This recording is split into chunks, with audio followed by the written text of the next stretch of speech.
sorry, I also want to extend on behalf of the Dutch delegation our sympathy to Despina and the Greek population, because of course this terrible train, oh there you are Despina, the terrible, you know, we already spoke about it, but our hearts are with you and with the families of the people who passed away and the many, many victims.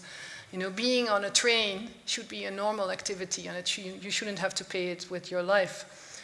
Now, going to the debate of today, I think what Bob Dane said was very important. We have to look beyond our own Eurocentric appreciation of this conflict, because we cannot do this on our own.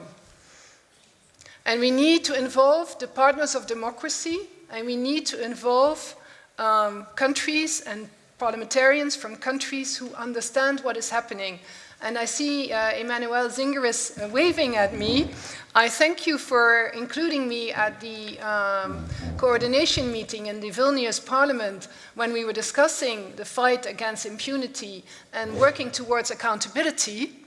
And I also want to extend my apologies to the members of the Lithuanian, Latvian and Estonian delegation, because I think if only we had listened better to your concerns, and Alexander Polčák was talking about this as well, about your concerns about Russians' ambitions and Putin's ambitions, I don't know whether we would not have been in this situation, but perhaps we would have been better prepared. So I think we really need to continue to listen to critical voices, even if we don't like what they're saying, especially in this room. And to conclude, I visited Jacques Twiss, who is the Dutch ambassador in Vilnius, and we had a photo on the roof terrace of the Dutch embassy, and he pointed out a building with a big banner, and I know that Emmanuel knows what I'm referring to, and on the banner it says, "Putin, The Hague is waiting for you." And I think that sentence sums up everything we've been discussing. Thank you very much, Petra, for this encouraging message to the President and I think the government and the Parliament of the Russian Federation. But I think that was the overall issue that was mentioned by Iulian, by the Secretary General in our discussion that we had earlier today.